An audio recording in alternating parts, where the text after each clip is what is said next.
Políticamente Incorrecto es presentado por Tigo. En Tigo, el centro sos vos.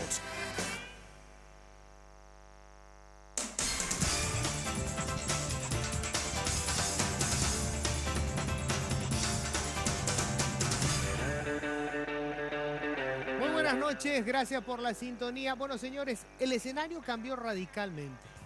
El protagonista que menos se pensó que podía dar un paso tan radical, el presidente de la República, Horacio Cartes, se baja de la candidatura potencial para el 2018 y el escenario cambió totalmente. Hoy el proyecto de enmienda está casi muerto y empezamos a discutir quiénes van a ser los protagonistas, qué va a pasar, quién será el candidato ungido por Horacio Cartes, qué va a pasar en la oposición, qué va a pasar con los que se jugaron detrás del proyecto de la enmienda con el oficialismo.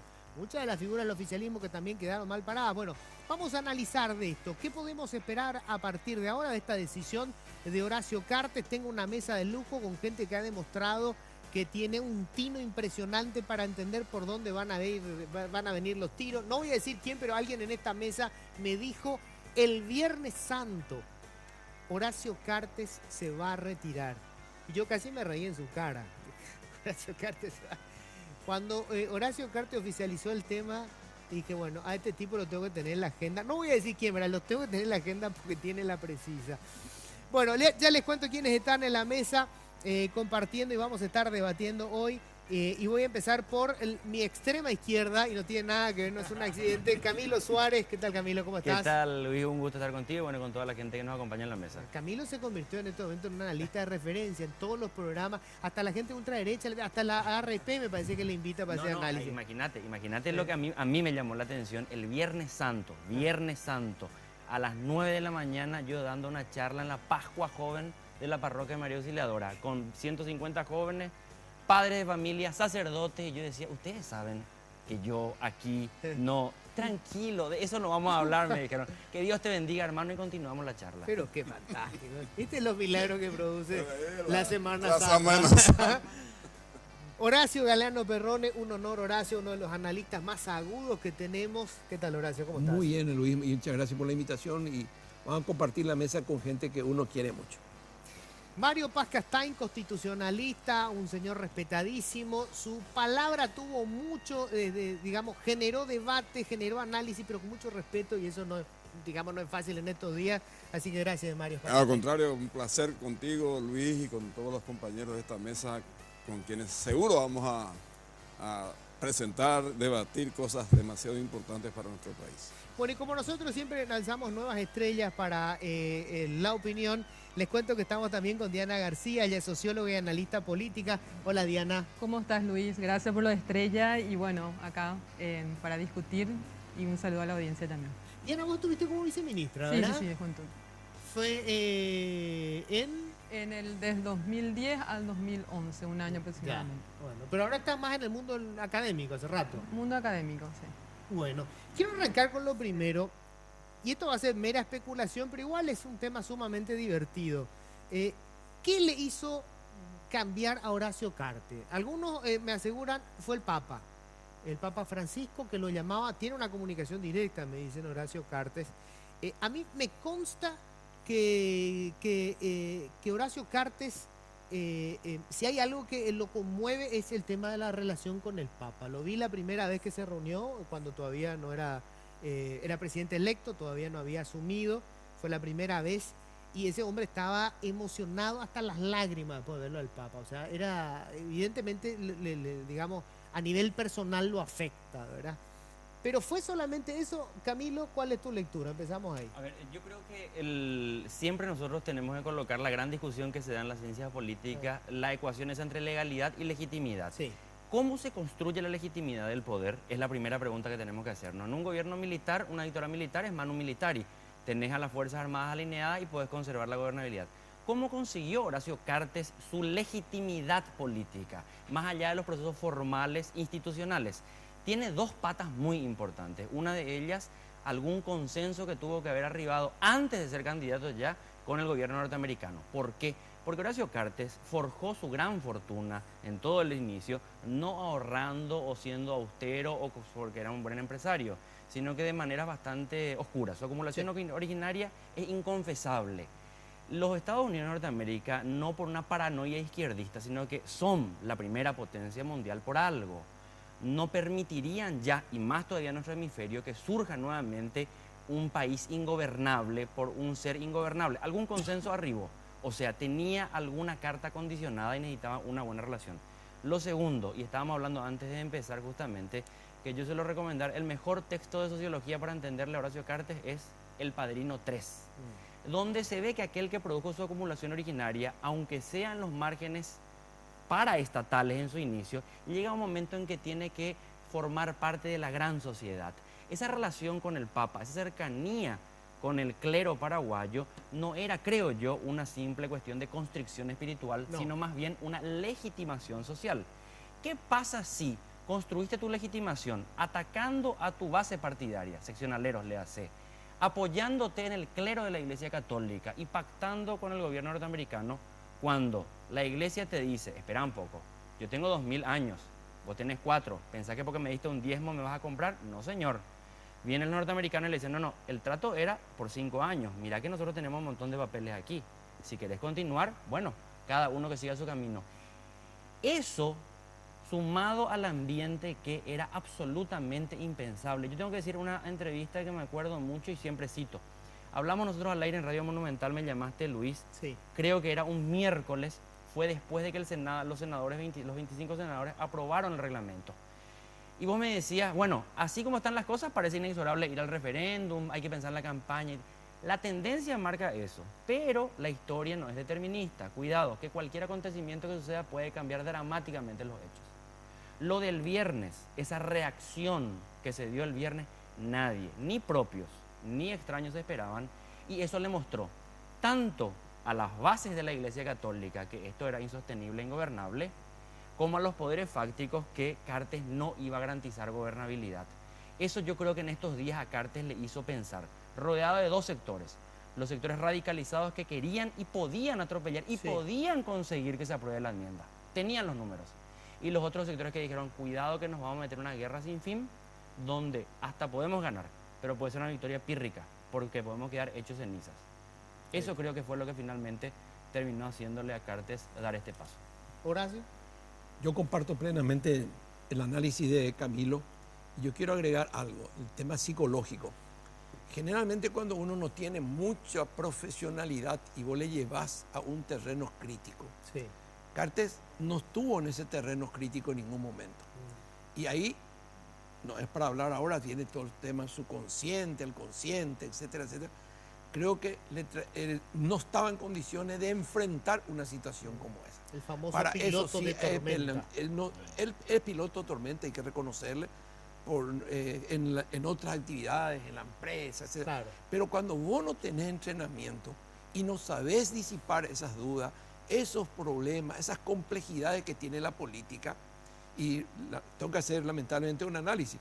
A Maduro no le echan porque Maduro es un político y tiene una estructura militar, 500.000 hombres sobre las armas, y tiene otra pata fuerte que es el tema, la concepción de izquierda que tienen y que sabe cómo tiene que hacer el juego con todos los grupos. Y una base social. Una base que fue el social. chavismo, hay que Y decirlo, entonces, fue Chávez. si le llevabas a ese brete, no iba a saber salir. Y lamento tener que analizar la misma cosa. Lugo pudo haberse salvado esa semana si tomaba las medidas correctas. Claro, que no lo hizo. Él podía haber tomado las medidas correctas y era más fácil salvarse que perder. Claro. Pero perdió. Bueno, ese es un poco Con mi análisis. gente en la calle no le está haciendo más un juicio político. El tipo que no está entrenado no va a aguantar. No va a aguantar. Un tipo como Mandela aguanta 28 años en la cárcel. Un tipo como Ernesto Che. El tipo que está entrenado te va a aguantar. Porque ahí es donde vos no te sirve nada tu plata, no te sirve nada, sino te sirve tu concepción, tu mentalidad, que vos estás preparado. Ese es el punto. En este momento de crisis de Trump no es político. No es político. Y cayó. Sí, señor. Mario Paz. Yo creo que no cayó. No cayó, en realidad. No cayó. Yo creo que ganó muchas cosas. Ganó muchas cosas. No cayó. Ganó muchas cosas. Ganó, primero lo que veníamos hablando también antes de iniciar el programa, dividió todos los sectores, incluido su propio partido. Sí. La izquierda dividida, la oposición dividida. Sí.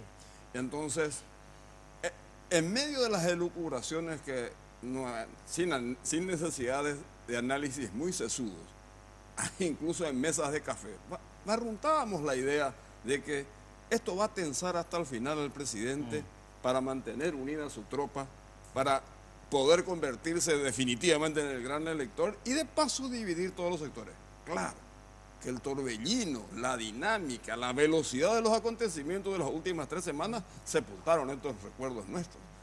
Y si yo retrotraigo el escenario al lunes pasado, al inicio de la Semana Santa, nos veíamos con un escenario donde realmente nadie ganaba aquí la cuestión. Todos tenían algo que perder y mucho. Entonces, ¿a dónde puedo dirigir para tratar de aportar algo de lo que dijeron los excelentes comentaristas que están con nosotros aquí? Creo firmemente que la presencia de la ciudadanía en las calles, esto lo dijimos en un programa tuyo con Estelita Ruiz Díaz, es la única que va a detener realmente cualquier ambición desmedida que haya desde el poder político. Y realmente yo creo en eso.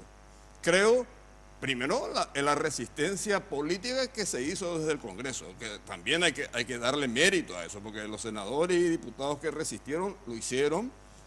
Yo no comparto a veces muchas cosas con ellos, pero tengo que concluir de que esa resistencia fue muy valiosa a la hora de, incluso ya en minoría, tratar de sostener la situación republicana.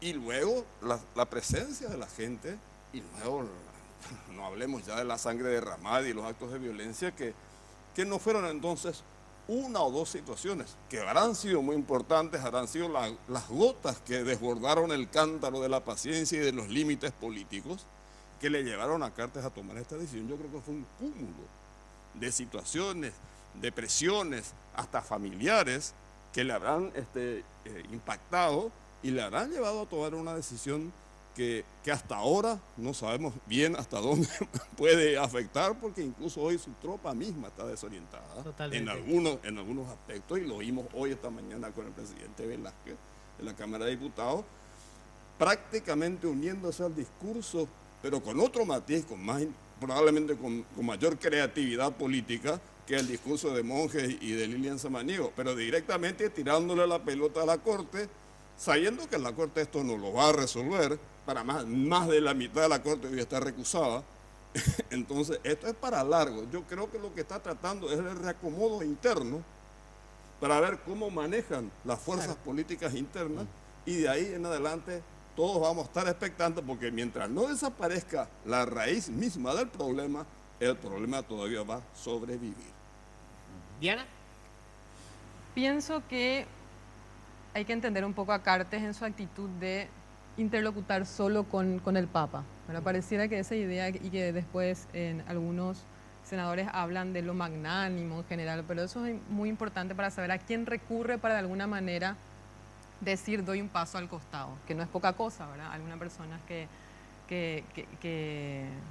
tiene todo un partido, un oficialismo, senadores, medios, poder fáctico, dice, bueno, va a ser la Iglesia. Comparto que es buscar algo de legitimidad. ¿Y por qué me parece importante ver eso? Porque acá lo que se rompió fue la lógica de la construcción de lealtades y su efectividad, en el sentido que casi siempre se acerca mucho al mercado y una bolsa de valores, porque a veces están unos explicando por qué esa cuestión tan bruta, tan fáctica, tan inclusive de encierro, cuando la bandera del gobierno es la transparencia. Eso es lo más contradictorio, porque hoy dicen que se publica cuánto gana un funcionario. O sea, es la bandera hoy decir que Cartes era la transparencia. Si él es realmente el gobierno de la transparencia, ¿cómo es posible que sus senadores hagan una reunión? No sé si reunión, no sé, ni el Papa Francisco, por lo menos hay humo blanco para saber qué es lo que pasa. Pero acá estaban cambiando la Constitución, no solamente un artículo, sino varios, en el oscurantismo total. Entonces, eso me parece para entender qué fue lo que rompió la efectividad de su lógica de lealtades. ¿Qué pasó ahí? Y ahí pasó algo importante, que es la subestimación de nuevos sujetos. Yo voy a hablar más de la sociología, no soy tan analista político. ¿Cómo es posible que uno pueda subestimar sabiendo que un mes antes, el 8 de marzo, tenías una movilización de mujeres, después de muchísimo tiempo, más de 5.000 que llamaron a la Plaza de la Democracia diciendo no a la violencia? El 21 de septiembre, justo en la época, tenías una movilización universitaria, estudiantil. Entonces hay muchos factores que no entraban en el cálculo de alguien que ve que la política es oferta y demanda. Entonces hay un error también. Que no es oferta y demanda. Que no es oferta y demanda, pero que me parece que en el tradicionalismo, en el atropellar, me parece que hoy vemos que los hijos de la democracia, en esas prácticas nuevas, ya demostraban que había esa movilización. O sea, hay espontaneidad, hay indignación, pero también hubo en el gobierno de Cartes indicios de organización. Entonces, hay variables imprevisibles en la gente, por decirlo así. Porque acá lo que hace casi siempre la clase política cuando analiza es ningunea a la gente, ¿verdad? Sí. ¿Cómo va a reaccionar la gente? Lo de menos. Subestima. Subestima. Y acá... No subestima, o sea, el cálculo era la subestimación, porque había una idea de va a jugar Paraguay y vamos a tocar la enmienda. Viernes a la tarde, o sea, toda una idea de eso que dicen, vamos a hacerlo a la escondida, de distracción.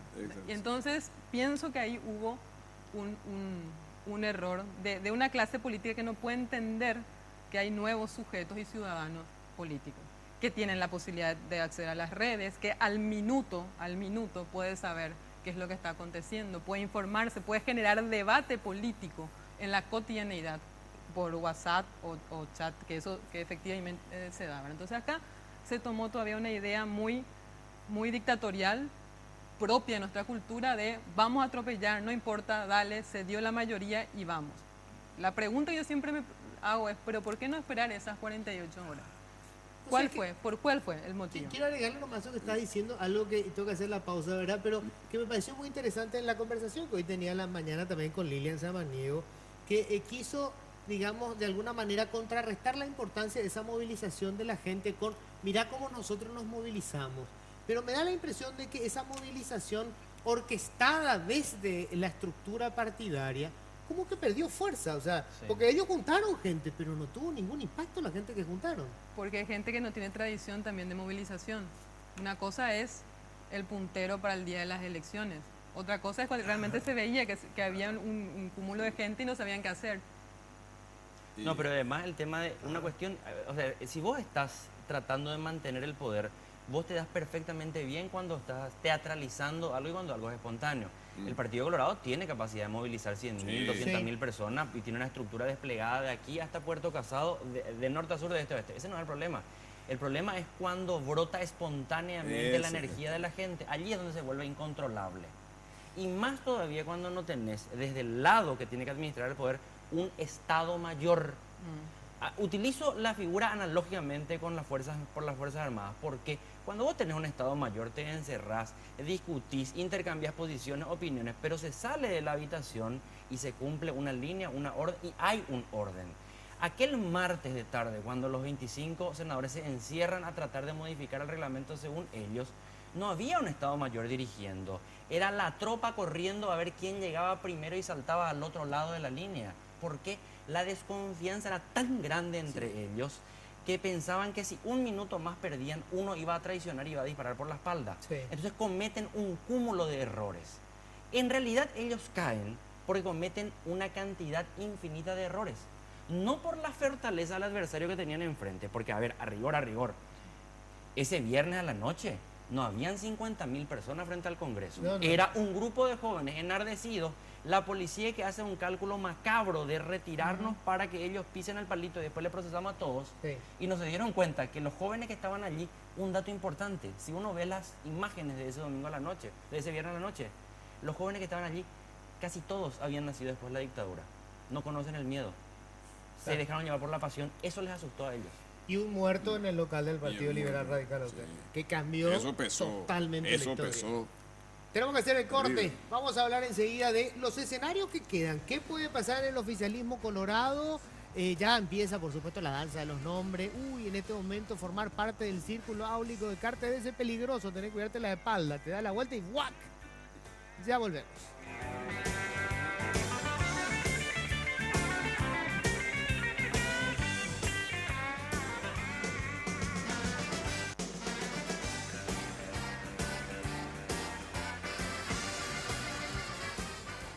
Bueno, tenemos una serie de elementos para entender, y ustedes van a analizar, por supuesto, y sacar sus propias conclusiones de por qué pudo haber tomado esta decisión Cartes.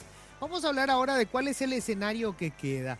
Primero vamos a hablar del oficialismo, porque creo que vos decías, Mario Paz, que este tema de postergarlo, el proyecto de enmienda, es como para darse tiempo. Es para darse tiempo. ¿No? Yo Como creo que hay para un... organizar la tropa, porque están todos como desconcertados todavía, no Exactamente. saben dónde quedó la pelota. Todos quedaron sorprendidos, no solamente nosotros, quedó mucha gente sorprendida.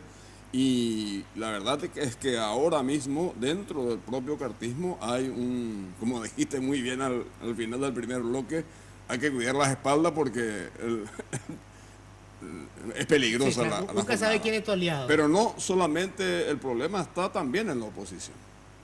La oposición dividida. Sí. No, quiero hablar después todo un bueno. bloque sobre la oposición, Bueno, porque correcto, todo un correcto. tema ahí, ¿verdad? Correcto. Pero dentro del oficialismo, Mm. ¿qué puede pasar? O sea, va a depender todo de que porque Cartes sigue Bueno, siendo Cartes parece va a que el gran tener una elector. influencia decisoria y decisiva. Ah, Porque evidentemente para eso llegó hasta este punto, Claro. entre otras cosas, ¿no?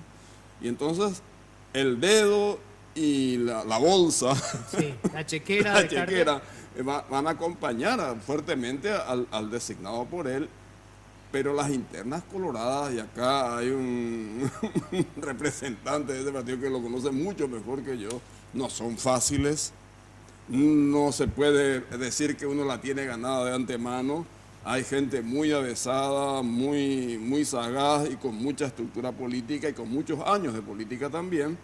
Pero lo que hoy ha recogido Cartes como beneficio de esta situación es un capital muy poderoso, no solamente en términos económicos, sino en términos políticos, para decidir cómo va a ir orientada finalmente la chapa colorada para el 2018. Hoy me decía Calega Laverna que Cartes tiene, me dice, no más de 60 días para ungir a su candidato, porque en la vereda de enfrente la disidencia ya tiene un Ya candidato tiene hace un rato. candidato. O sea, Marito ya viene haciendo campaña, digamos, de alguna manera. ¿Vos qué decís, Horacio? ¿Hay, o vos crees que ya tiene Cartes quién va a ser? Voy a hacer primero el siguiente análisis, ¿verdad? Pues rapidito. El tema es en el Partido Colorado que se mueve en una forma distinta que los otros partidos. Hoy pueden encontrarse, mañana pelearse, mañana voy a usar la grosería, Claro. putearse.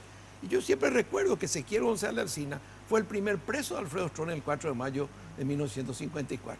Y después se convierte en su ministro de Justicia, ministro de Agricultura y en su vocero. En su vocero. Eso no hay problema. Sí. Y encuentro y desencuentro, el Partido Colorado tiene mucha vocación por el poder. Es como, no es una cuestión No personal. es una cuestión personal, van a arreglarse. Y estamos hablando de dos autores que vos tocaste. Marito está en su campaña, pero va a buscar también acercarse a Horacio. Va también a buscar acercarse. Y hay una persona que también mencionaste, que es Calega Laverna, Sí. que jugó muy prudentemente Sí. en todo este tiempo. Y ya está construyendo puentes. Y está construyendo puentes, ¿verdad? Y el Partido Colorado para esta situación necesita mucho de Calega Laverna. La gente pues piensa que cuando vos le mencionás está con él o no está. El análisis no pasa por ahí, No, por no, los no, afectos personales. Pero la gran asignatura, así como en la facultad tenés, quiebra dificilísimo con Horacio Gabriel Lebrón. La asignatura más difícil de Horacio Cartes va a ser cómo resolver la interna del Partido Colorado. O sea, eventualmente puede él todavía darle su bendición a alguien que no sea del cartismo. Y puede darse. Puede ser Marito también. Puede ser cualquiera. No va a haber, entre huellas no hay color. Ahora, y conociéndolo un poco al personaje, por lo menos por referencia, yo no que tengo Horacio. Horacio Cartes, Horacio no Horacio Cartes, Galeano, no por es fácil Eh. por lo menos lo que trasunta de él no es fácilmente convencible para ir a otras aguas que no sean las suyas propias. O sea, sus lealtades las tiene bien demarcadas territorialmente, físicamente. Puede que de repente, como lo decía Horacio, en política lamentablemente todo es posible, no debería ser así, pero la realidad es que es así. Y entonces, pero entiendo que le va a costar mucho llegar a apoyar a un candidato que no sea de su propio grupo, me parece. Diana. Yo creo que, a diferencia de otros candidatos, él ha demostrado con el fenómeno Aliana, ¿verdad?, de que tiene capacidad política para, de alguna manera, lo que hablaban de ungir, y seguir. Lo que a mí me parece Imponerle es que... a la tropa su a mí candidato. me parece que acá hay que entender ya también fuera de la lógica de los partidos. Acá se habla de cartismo y hay una trascendencia. Para mí hay que pensar bien cómo los partidos tradicionales empiezan a tener otras dinámicas no tan maniqueas, porque acá también se transversalizó, hubo, Claro. Sí. o sea, hubo ya postura, o sea, hay mayor dinamismo. Y en ese sentido hay que ver que el cartismo es un proyecto también dentro del Partido Colorado, donde involucra a personas quizás no tan partidariamente, inclusive se hablaba de los técnicos. O sea, hay varios componentes que demuestran que hay un cartismo que va a disputar el poder porque representa una nueva forma de Hacer política. hacer política dentro del Partido Colorado. Entonces hay que ver de qué manera ese sector fuera del Partido Colorado que lo estuvo apoyando pueda tener algún tipo de influencia. Y lo que sí se ve, a diferencia de, voy a hablar en este caso de Fernando Lugo, cuando hablamos de líderes que supuestamente, acuérdense, digo siempre supuestamente que toda esta crisis empiezan con encuestas.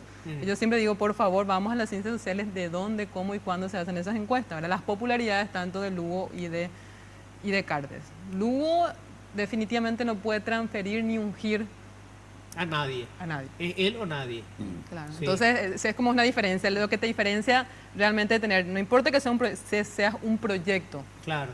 ¿verdad? O sea, acá se defiende un proyecto y creo que Cartes, en el momento que se está moviendo no solamente al gobierno, medios de prensa, negocios, Sí. esquemas, es un proyecto Sí. político y también, por supuesto, económico, social y cultural. Entonces, me parece que ahora el desafío para el análisis político es entender cómo hay viejas lógicas que se van cambiando o asegurando, sobre todo en los partidos tradicionales. A ver, Camilo. Sí, bueno, a ver un poco. Lo primero, que volviendo un poco al origen de todo este bloque, Sí. muchos dicen no está muerta el tema de la enmienda hasta que no se entierre. Coincido en términos formales. Ahora, en términos reales creo que está más muerta que viva esa Sí, enmienda, por sí, más sí. que esté allí latente la cuestión, porque desde la oposición, y es lógico que así lo sea, porque también la política es un gran teatro donde cada sector tiene que interpretar un papel y tiene que hacerse pasar por un personaje. Desde la oposición van a insistir mucho que Cartes todavía está mintiendo, Cartes tiene un as bajo la manga, Cartes puede reflotar. ¿Por qué? Porque tiene que mantenerle a su propia base política expectante, tensa en la gimnasia. Imagínate vos que Efraín Alegre salga y diga, no, terminó ya todo. Claro. Se desmoviliza y empiezan los conflictos al interior de la oposición. Entonces, es funcional todavía que se mantenga latente el fantasmita, tanto en la oposición como en el oficialismo. Necesitas al Entonces, enemigo, digamos. es impensable una capitulación. Ni en las guerras Claro, existe la capitulación por supuesto. como un fenómeno normal. Existen los tratados de paz y compañía, pero la capitulación, que Cartes salga y diga, bueno, retiro la enmienda, perdí, eso no va a haber. No, Eso claro. no va a haber. Primero. Segundo, necesitan ganar tiempo. Por una cuestión que puede parecer hasta absurda, casi anecdótica. Todavía no tuvieron tiempo de reunirse entre ellos y decir, che, ¿qué es lo que pasó acá? Claro. ¿Qué es lo que vamos a hacer? Entonces, mientras todavía no puedan hablar entre ellos, en cuatro paredes, sin que se filtre la información y la conversación, necesitan ganar tiempo, aunque los mensajes hacia afuera sean contradictorios. Todavía mantienen la expectativa de cuál es el siguiente paso. No hay un siguiente paso todavía. Todavía estamos velando al muerto ahora. Tercera cuestión, va a depender mucho ese paso que van a dar de cuáles sean los resultados que encuentren ahora en el otro terreno. Sé que después vamos a hablar de la oposición, pero es imposible pensar en la ecuación oficialismo y su candidatura sin hablar de la oposición. En algo coincido con lo que decía el doctor Paz Castaña hace rato, que es algo que yo sostengo. Horacio Cartes salió ganando de esta crisis a pesar de que parezca lo contrario. Lejos. Consiguió Coincidimos algo en que, eso. coincidió algo que Coincidimos. solamente se consiguió una vez en la transición paraguaya, cuando Lino César Oviedo tuvo ese liderazgo tan fuerte. Transversalizar la división en toda la comunidad política paraguaya. Hoy hay liberales identificados con el cartismo y liberales anticartistas. Hay colorados cartistas, hay izquierda identificada con la funcionalidad del cartismo e izquierda contracartista. O sea, todos están divididos. ¿Vos sabés lo que es para el Partido Colorado, donde, si uno ve los últimos 10 años, 6 de cada 10 paraguayos votan contra el Partido Colorado? El objetivo de dividir la oposición es un objetivo estratégico. Entonces, el siguiente paso va a estar dado por el candidato que elija Cartes, va a estar necesariamente en consonancia con mantener la tensión y la división en la oposición paraguaya. Esa es una necesidad y ese es un requisito que tiene que tener este candidato colorado. Finalmente, el candidato que salga de Cartes y del cartismo, teniendo en cuenta que va a seguir siendo un elemento, un actor importantísimo y determinante de su sector, va a ser una combinación de esa tensión entre lo que él quiere y lo que él puede. Ojo, él puede querer ponerle también a Juan Carlos López Moreira, pero no depende solamente de lo que él quiera ahora. ¿Por qué lo de Aliana es diferente al escenario actual? Porque cuando Aliana era candidato en la interna del Partido Colorado, todavía toda la dirigencia decía, tenemos un presidente por 3 años que tiene lapicera. A Cartes se le acaba la tinta a la lapicera en 12 meses. Entonces no te van a aceptar cualquier candidato. Entonces va a ser una tensión entre, mira que yo pongo esta plata sobre la mesa, y está bien, pero 5 años más yo puedo estar con el otro líder. Vamos a negociar, y allí va a estar la pulsada a ver quién, entre lo que él quiere, que evidentemente su perfil es alguien que no pueda construir lealtades políticas y le dispute a él un poder futuro, versus lo que quiere el entorno que está en su alrededor, que dice, queremos uno de los nuestros para poder reconstituir un equipo político. Claro. Versus lo que quiere la tropa. Sí. Y que no se repita el fenómeno Castiglione. Si le gana Marito, le tiene que ganar legítimamente. Porque el Colorado te va a votar en contra, como ocurrió con Fernando Lugo. Una cuestión para cerrar este bloque. ¿Puede la disidencia ganar la interna colorada? Yo la verdad que es un pronóstico muy difícil de hacer, pero evidentemente yo creo que hoy tiene un capital político para pelear duramente la interna. Va a ser reñida esa interna. No sé si tiene la interna cómoda, lo que no va a tener la logística. Como más o menos fue la interna por la presidencia del Partido Colorado. Pero es mucho más difícil. Agregando y reforzando el comentario de Camilo, va a elegir un candidato, pero no lo suficientemente brillante para que lo opaque a él. Porque él se va a reservar la carta del 2023 seguro. Y yo creo que tiene que ser así, en el sentido de que acá hay que pactar, y creo que Cartes tiene que ser el jugador que tiene que convocar realmente a una mesa para pactar la Convención Nacional Constituyente en el primer semestre del 2019. Eso hay que hacerlo sí o sí. Hay una cuestión que a mí me llama mucho la atención. El modelo Cartes, como vos decías, rompe con una serie de prácticas de los partidos tradicionales en general y del Partido Colorado en particular, que afecta mucho a los caudillos. O sea, convengamos que, mal que nos guste, Cartes es un tipo que ha cerrado bastante el paso del ingreso a la cosa pública de los operadores políticos, los presidentes de seccional. O sea, ese discurso de la transparencia, etcétera, tiene sustento, hay que reconocerle. Sí. Y creo que el proyecto Cartes y lo que están en el proyecto Cartes reconocen eso, ¿verdad? Como cuestiones que tienen que mantener en el tiempo. Lo cual es un mal negocio para muchos de los que integran la tropa republicana. Y en el 2015, las elecciones del 2015, perdemos un poco la referencia, pero Horacio Cartes consigue un objetivo perdiendo. A ver, porque muchos dejaron pasar nomás las elecciones municipales del 2015. En el 2015 cayeron varios de los últimos clanes políticos del Partido Colorado.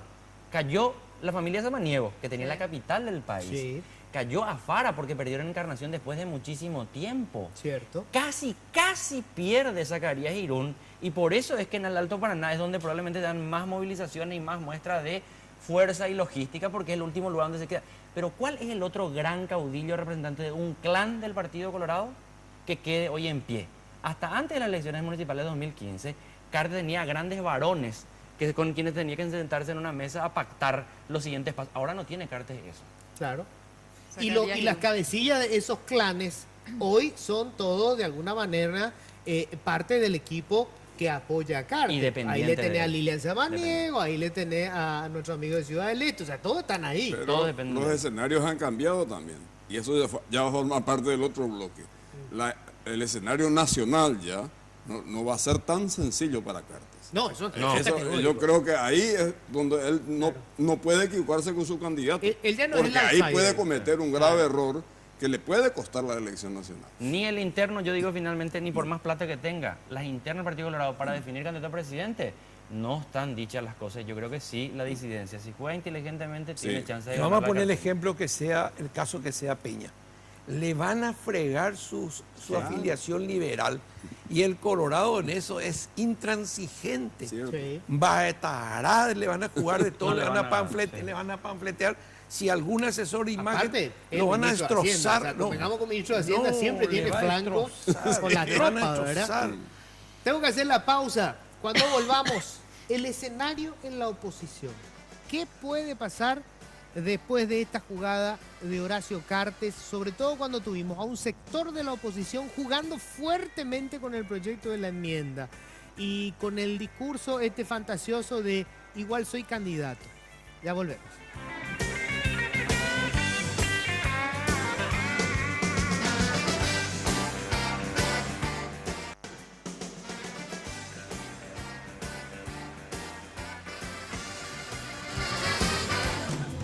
Bueno, vamos a hablar ahora de qué puede pasar en el escenario de la oposición.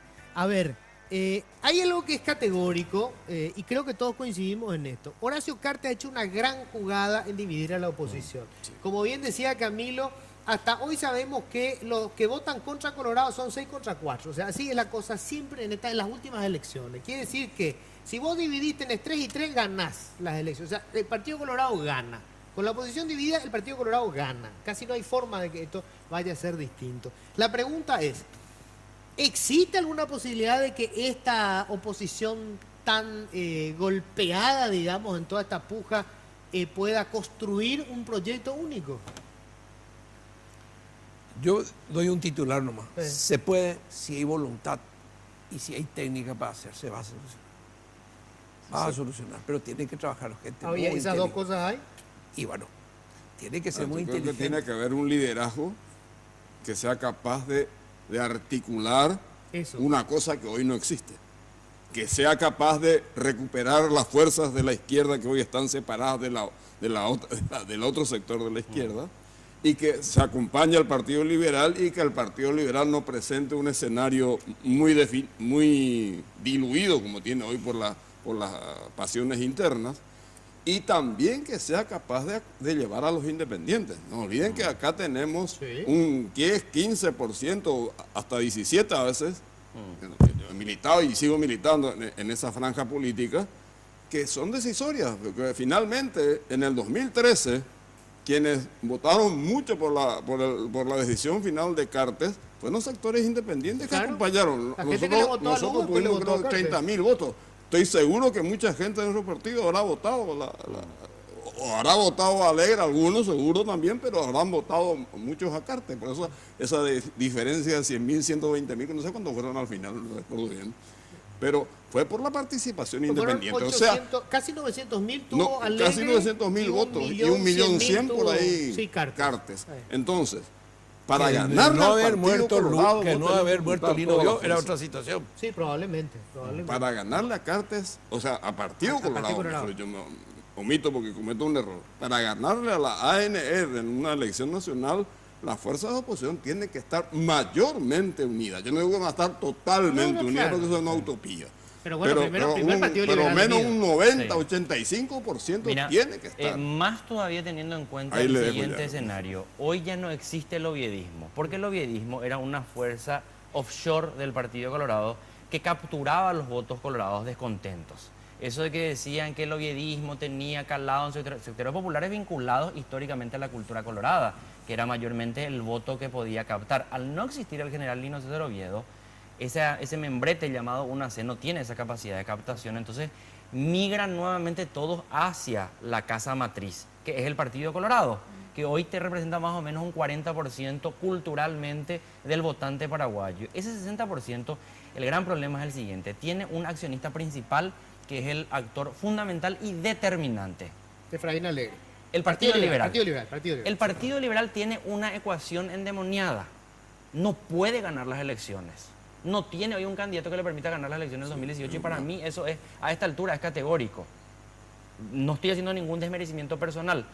Pero ¿cuál es el problema? El otro lado de la ecuación es que sin el Partido Liberal es impensable ganar. Claro. Entonces, con el Partido Liberal no ganás, pero sin el Partido Liberal no se gana. Claro. Esa ecuación, ¿cómo resolvés? Hoy me parece que es muy difícil. ¿Por qué? De un lado tenés un partido sin candidato y del otro lado potenciales candidatos sin partido. Exactamente. Sí. Y una cuestión que se estaba diciendo allí.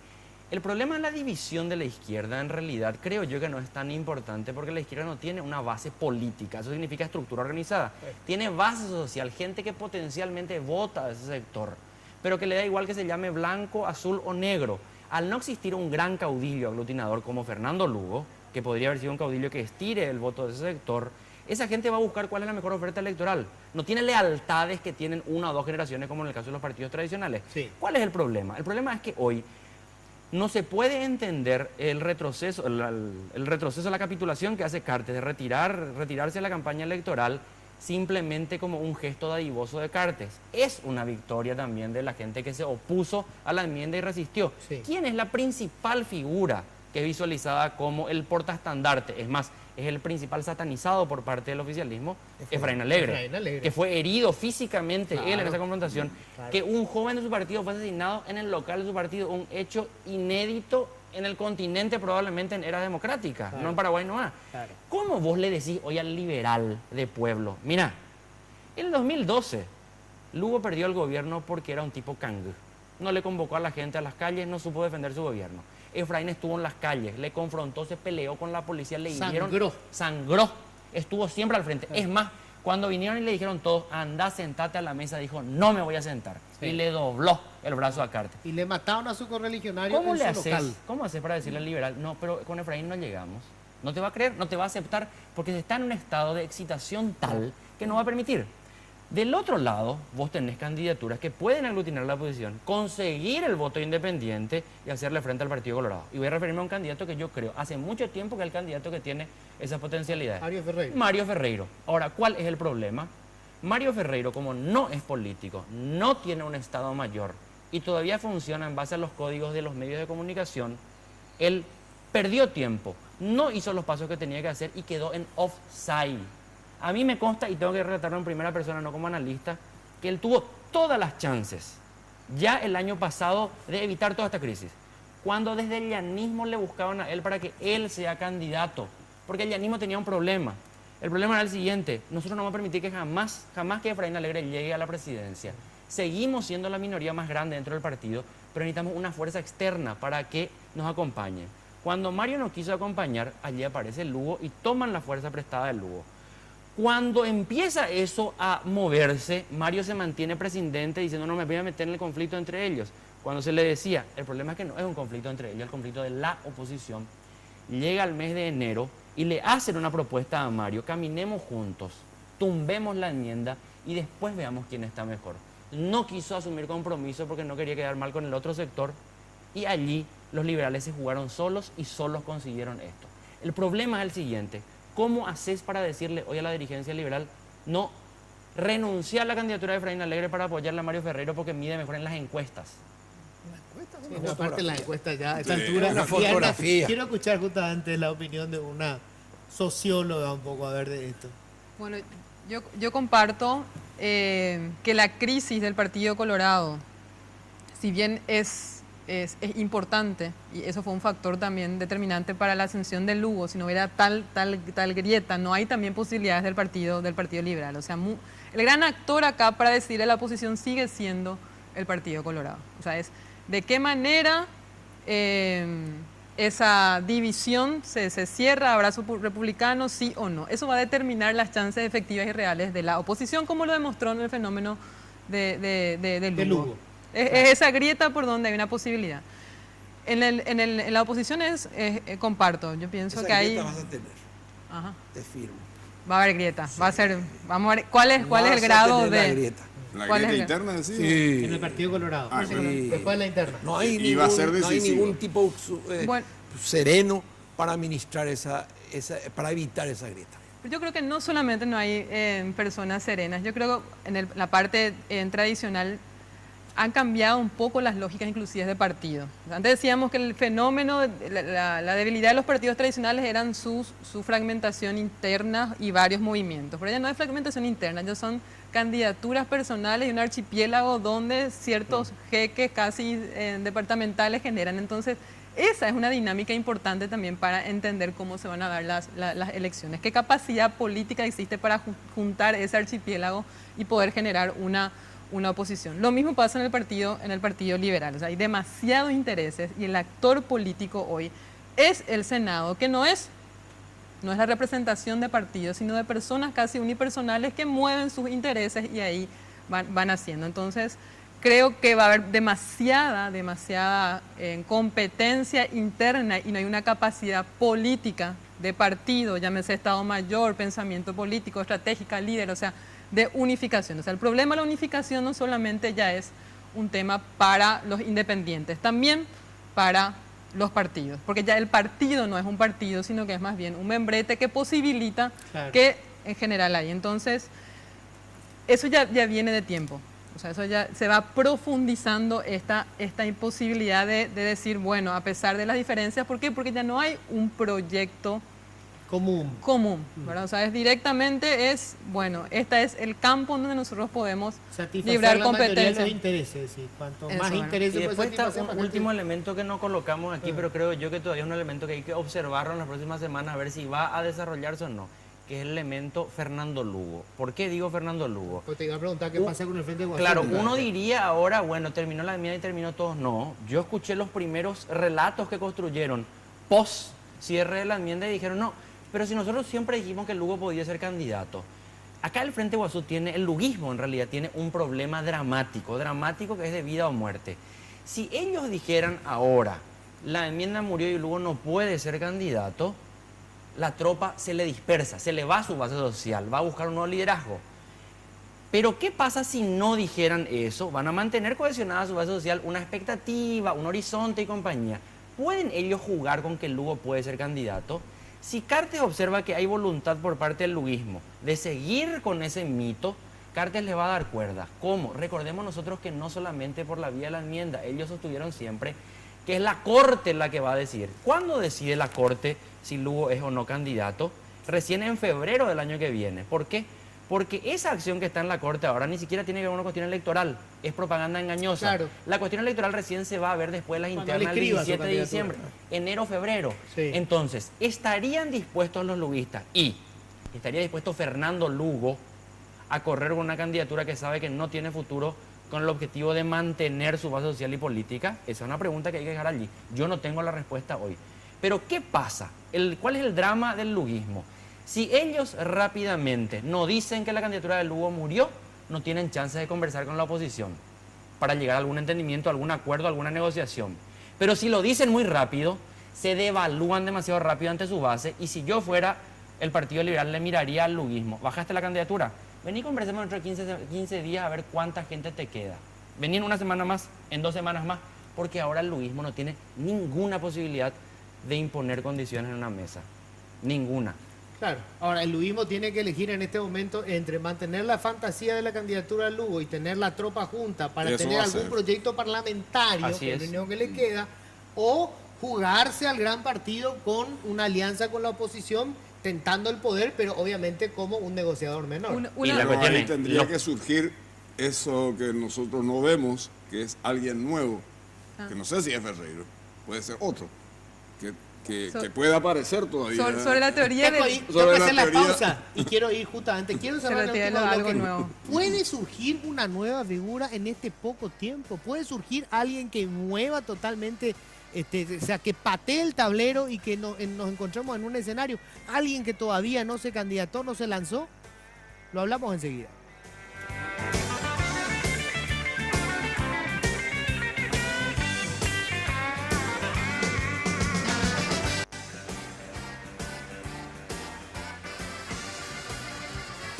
Bueno, me voy a quedar casi sin tiempo. Tengo que agradecer, por supuesto, a nuestro auspiciante, porque si no, este tipo de programa no lo podemos mantener al aire.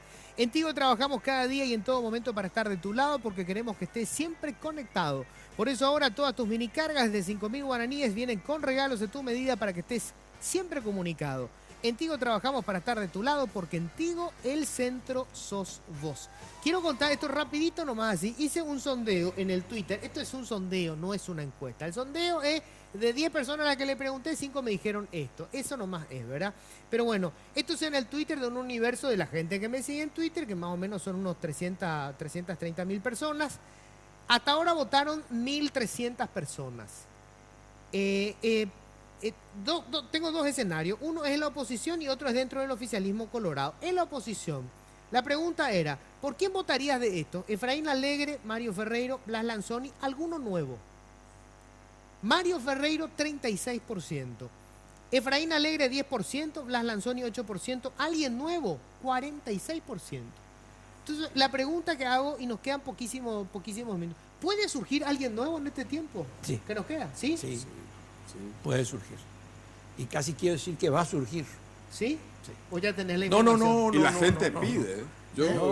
Donde nos vamos a hablar por ahí en sectores políticos y no tan políticos, te dicen, pero este es el momento de un referente que nosotros teníamos en otros tiempos, los Guillermo, los Pedro y compañía, que si les tocaba este tiempo a lo mejor era el momento de insertarse, pero tendrán que aparecer, porque esos actores existen en la sociedad. Se animarán, tendrán toda la fortaleza y el consenso Y el para apoyo. poder arrastrar, y en los tiempos electorales y el respaldo económico. Bueno, se supone que tiene que tener, en este momento ya que casi no queda más tiempo, Sí, porque claro. eso es lo que ganó Carter también. ¿Qué queda? 12 meses, ¿no? que- No, que estamos a que 12 meses de las 6 meses. elecciones. 12 meses para el Para- acto electoral. Pero a Para 6 cerrar meses de las candidatura, internas. Quedan 5 o 6 meses. Para- A 6 meses de las internas. Para mí eso responde un poco también a una lógica que viene también de los no políticos en general. Ajá. Pero acá hay algo pintoresco ya también, y no sé si dentro del análisis político es, de los llamados outsiders. Sí. Y podemos decir en Cartes, Lugo, inclusive Mario Ferreiro. Tienen una peculiaridad porque siempre se querían caracterizar dentro de la sociología como el populismo, personas que...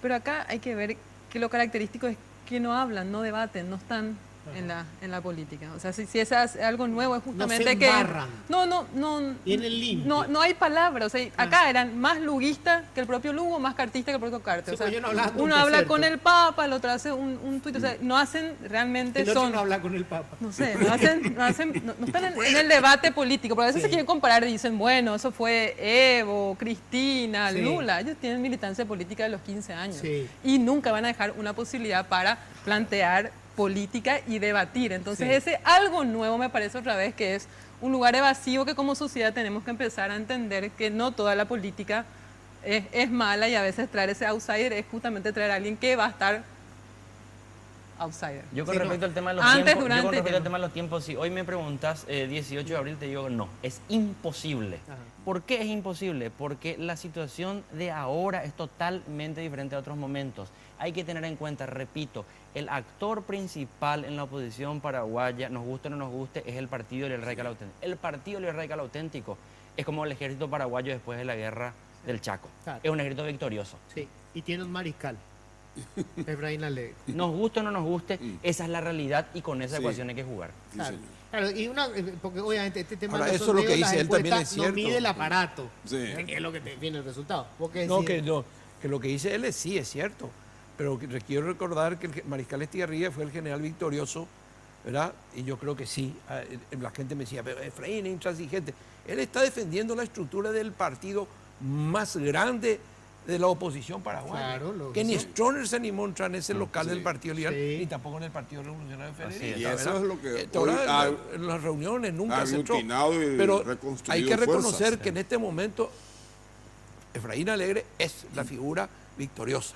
Pero no se olviden también que el general Estigarribia, después de la victoria, viene el 17 de febrero del 36 y se van con el ciudad de Yala al exilio. O paradoja de este Claro, país. por supuesto. Sí. O Churchill. Claro, o sea, yo lo que estoy diciendo es no porque sea victoriosa en una guerra, Claro. un ejército va a ganar la próxima. No, no, Estoy claro. diciendo, la situación es así. hoy. ¿Puede cambiar dramáticamente todo y unificárselo? Claro que puede, o sea, nada está escrito y predeterminado. Ahora bien, como están echadas hoy las cartas, como están hoy echadas las cartas, el oficialismo colorado, el cartismo tiene las de ganar. Pero es el mejor momento para algo nuevo.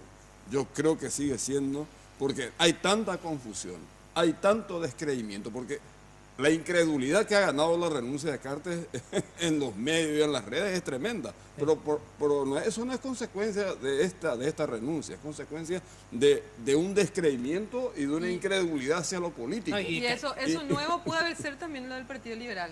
El nuevo Partido Liberal que se está poniendo otra Puede vez en su ser tradición también, ¿cómo no? histórica, También puede dictatorial. ser. O sea, el algo nuevo es también dar otro signo, otras señales que puedan realmente decir, bueno, Estos acá son. voy. Estos son, porque Estos son. Se antes, reinventaron. antes, eso es algo para Se analizar reinventaron. también. Antes de las crisis, antes de la idea de golpe, cuando ya se hablaba que había arbitrio de por medio, no estaba en la cotidianidad de la gente. O sea, cuando empezó la fuerza física, Entró. ahí entró la Claro. violencia, ahí aparece Claro, la hoy idea. el nombre Alegre no es desconocido para nadie, otra vez. ¿Verdad? Alguna vez ya fue candidato. Cierro con esto, este otro sondeo. Esto es en el caso del oficialismo colorado. Un sondeo, ¿verdad? Pero un poco da una idea de cómo puede estar moviéndose la cosa. Enrique Riera, Santiago Peña, Hugo Velázquez, Afara. Son los 4 que yo tiré acá, ¿verdad? Santiago Peña aparece con un 46%, primero. Segundo, Enrique Riera con un 32%, pegadito. Hugo Velázquez, Afara con un 12% y Hugo Velázquez con un 10%. Entonces, solamente sondeo, ¿verdad? Hay que ver qué va a pasar. Es lo nuevo para el Partido de Colorado. Claro, Santiago Peña, pues la carita, el tipo nuevo, digamos, es técnico. Entonces acá afiliar.